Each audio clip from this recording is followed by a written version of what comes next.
घमंडी नूडल वाला। मदन शहर में नूडल का ठेला लगाता था, लेकिन उसका काम वहाँ चल नहीं रहा था। आजकल नूडल बेचने के इतने ठेले हो गए हैं, कोई मेरे पास नहीं आता। काम बहुत ही मंदा चल रहा है, लगता है वापस गांव ही जाना पड़ेगा। मदन अपनी पत्नी के साथ वापस गांव आ गया। क्यों जी, हम यहाँ गांव में अब क्या करेंगे? अरे हमें तो एक ही काम आता है, नूडल बनाना। वही काम शुरू कर लेता हूँ। वैसे भी यहाँ कोई नूडल की दुकान या ठेला तो है नहीं, तो हमारा कंपटीशन भी नहीं होगा। सब मेरे पास ही आएंगे नूडल खाने। मदन ने गांव में नूडल का ठेला लगा लिया। लोग उसके ठेले पर आते हैं, पर खरीदते कुछ नहीं। ठेला लगाए तो 10 दिन हो चुके हैं, लेकिन एक भी गांव वाला नूडल खाने नहीं आया। सब तो बस देख कर चले जाते हैं। इस तरह कैसे चलेगा जी? बहुत नुकसान हो रहा है, कुछ तो करो। हाँ, कुछ तो करना ही पड़ेगा, वरना मजदूरी करनी पड़ेगी। मदन सलाह लेने अपने दोस्त रघु के पास गया। तो फिर क्या सोचा आपने? मैंने अपने बचपन के दोस्त रघु से पूछा था। वो कह रहा था कि गांव वालों को पता ही नहीं है चाउमीन कैसी होती है, इसलिए वो चाउमीन खाने नहीं आ रहे हैं। वे गांव वाले हैं, बिना सोचे समझे कहीं पैसा नहीं खर्चते। तो फिर अब क्या करें? इन्हें कैसे चाउमीन बेचें? परसों इसी गांव में रघु की शादी है। मैंने सोचा है कि उसकी शादी में गांव वालों को मुफ्त में नूडल खिला दूंगा। इससे उनको नूडल का स्वाद भी पता चल जाएगा। हो सकता है हमारा काम हो जाए। अरे वाह, ये तो बहुत अच्छा उपाय है। मदन ने ऐसा ही किया। रघु की शादी पर मदन ने सबको नूडल खिलाए। लोगों को नूडल का स्वाद बहुत पसंद आया और वे नूडल खाने मदन के ठेले पर आने लगे।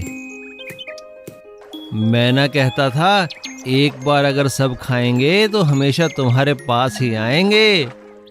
इस तरह धीरे धीरे मदन का काम चल निकला और कुछ ही दिनों में मदन के ठेले पर भीड़ लगनी चालू हो गई।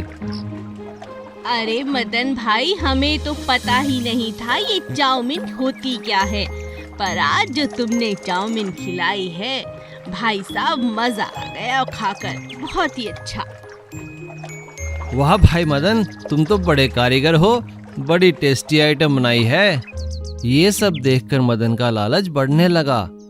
उसे अपने हाथ के बनाए नूडल पर घमंड हो गया और उसने नूडल के दाम दुगने कर दिए।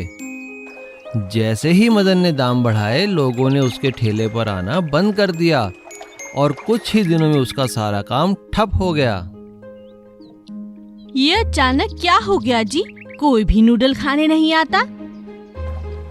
मदन, मैंने तो तुमसे पहले ही कहा था, गांव वाले हैं, सोच समझकर ही पैसा खर्चते हैं। अगर तुमने दाम कम नहीं किए तो वो नूडल खाने नहीं आएंगे। मदन का घमंड टूट चुका था, इसलिए उसने दाम कम कर दिए और सबसे अच्छे से बात भी करने लगा और धीरे धीरे उसका काम फिर से चल निकला। जादुई चाबी। एक जंगल में एक महल का खंडहर था। वहाँ कोई नहीं रहता था। उस खंडहर के पास एक झील थी। एक बार एक राजा उस जंगल में शिकार करने के लिए आया। शिकार की तलाश करते हुए जब काफी देर हो गई, तो राजा ने कुछ देर आराम करने की सोची। राजा एक पेड़ के नीचे बैठ गया। तभी राजा को दूर से झरने की आवाज सुनाई दी। अरे, लगता है यहाँ आसपास झरना है। चलकर देखता हूँ और पानी भी पी लेता हूँ। राजा झरने के पास जाता है। वहाँ उसे पेड़ के नीचे एक साधु बाबा बैठे हुए मिले। लगता है ये साधु बाबा ध्यान में मगन है। मैं इन्हें कुछ फल दे देता हूँ। राजा बाबा के सामने फल रख देता है, साथ ही झरने पर पानी भी पी लेता है और पत्तों का एक डूना बनाकर साधु बाबा के लिए भी पानी ले आता है। इतने में साधु बाबा आंखें खोलते हैं। राजन, तुम यहाँ किस कारण से आए हो? मैंने तो तुम्हें पहले यहाँ कभी नहीं देखा। बाबा, मैं शिकार के लिए आया था। शिकार तो नहीं मिला, पर पानी की तलाश में यहाँ आया और आप मिल गए। राजन, तुम मेरे लिए भोजन और पानी लाए हो, ये तुमने परोपकार का कार्य किया है। लेकिन तुम्हारे नगर में तो पानी की कमी है। यदि पानी की कमी ठीक करना चाहते हो तो मेरी बात मानो। हाँ हाँ जी बाबा, बताइए।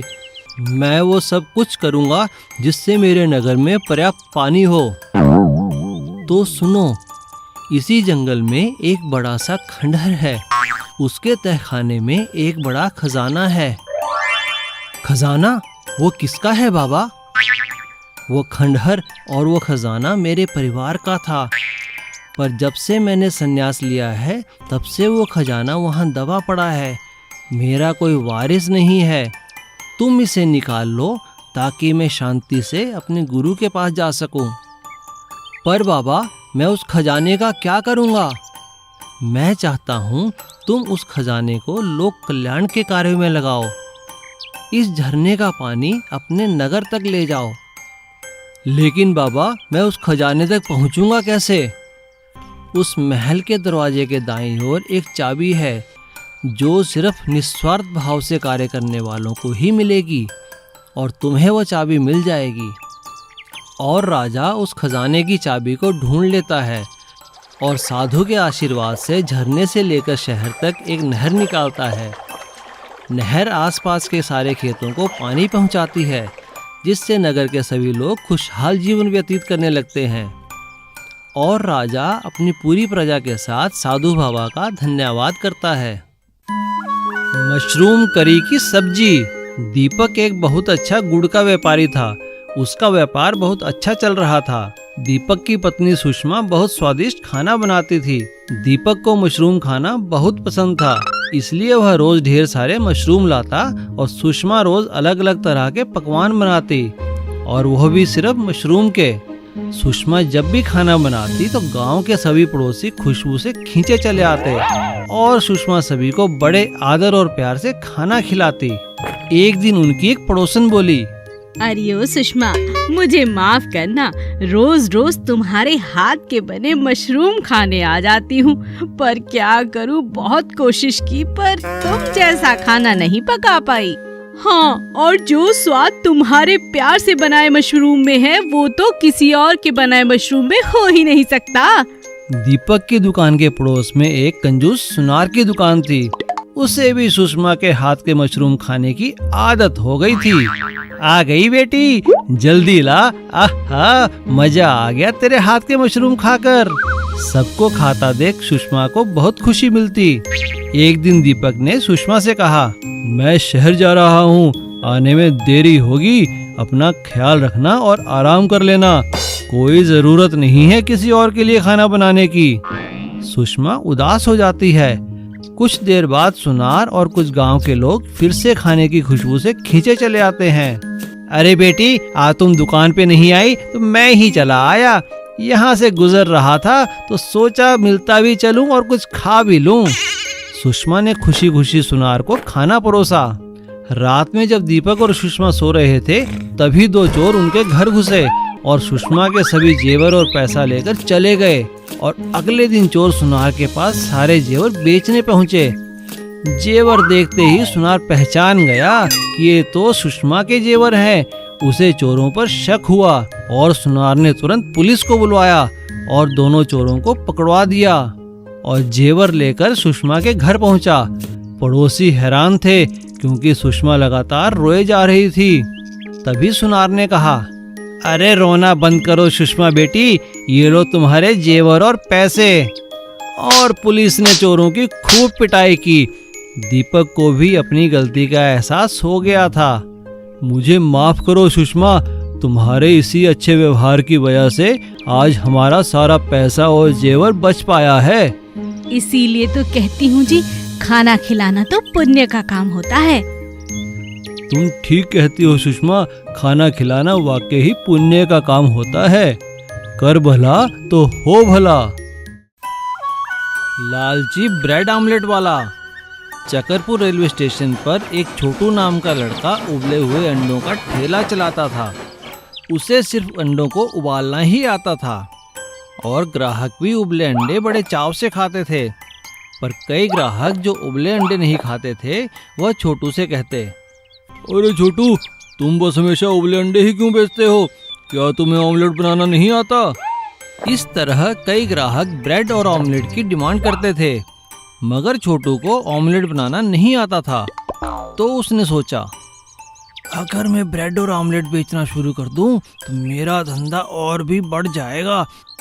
छोटू एक दिन बाजार में एक ढाबे पर काम करने वाले अपने दोस्त शंभू से कहता है, अरे शंभू, मेरे ठेले पर काम बहुत बढ़ गया है, मुझे कुछ दिन के लिए तुम्हारी मदद चाहिए। मैं कमाई का हिस्सा तुम्हें भी दे दूंगा। कैसी मदद? तुम तो जानते हो मुझे ऑमलेट बनाना नहीं आता। अगर तुम मुझे ऑमलेट बनाना सिखा दोगे तो मेरा काम अच्छा चल पड़ेगा। हाँ हाँ, क्यों नहीं, मैं कल ही ढाबे से छुट्टी ले लेता हूँ। शंभू कुछ दिन की छुट्टी लेकर अब रेलवे स्टेशन पर छोटू की मदद करने लगा। अब छोटू का काम भी दुगना हो गया। हर कोई उसके ब्रेड और ऑमलेट की तारीफ करता।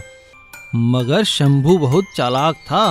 उसने छोटू की उबले अंडों की कला भी सीख ली और उसके सभी ग्राहकों को अपने ऑमलेट की आदत भी लगा दी। एक दिन शंभू छोटू से कहता है, अच्छा दोस्त, बहुत दिन हो गए, अब मैं वापस अपने ढाबे पर जा रहा हूँ। शुक्रिया शंभू। शंभू के जाने के बाद छोटू ने खुद ही ऑमलेट बनाना शुरू किया, लेकिन वह अच्छे ऑमलेट नहीं बना पा रहा था। अरे भाई, ये कैसा ऑमलेट बनाया है? इसमें तो मिर्ची ही मिर्ची है। अब ग्राहक छोटू के ठेले पर न जाके पास ही खुले नए ठेले पर जाकर ब्रेड, ऑमलेट और उबले अंडे खाने लगे। अरे भाई, कहाँ जा रहे हो? ऑमलेट नहीं खाओगे? अरे नहीं, तुम्हारी दुकान से ऑमलेट कौन खाएगा? हम तो पड़ोस के ठेले पे जा रहे हैं। देखो वहाँ वो लड़का खड़ा है टोपी और चश्मा लगाकर, बहुत ही स्वादिष्ट ऑमलेट बनाता है और उबले अंडे का स्वाद भी वैसा है जैसा तुम पहले देते थे। वो नए ठेले पर जाकर उससे बात करने लगता है। तभी अचानक एक गाड़ी उस ठेले वाले को टक्कर मार देती है और उसका टोपी और चश्मा नीचे गिर जाता है। छोटू यह देखकर हैरान रह जाता है कि वह कोई और नहीं, उसका दोस्त शंभू है। मुझे माफ कर दो दोस्त। छोटू बिना कुछ कहे अपने ठेले पर वापस चला जाता है और दिन रात मेहनत करके अच्छा ऑमलेट बनाना सीख लेता है और फिर से उसका ठेला खूब चलने लगा। सीख, लालची इंसान को मेहनत वाला इंसान हमेशा हरा सकता है। Please subscribe.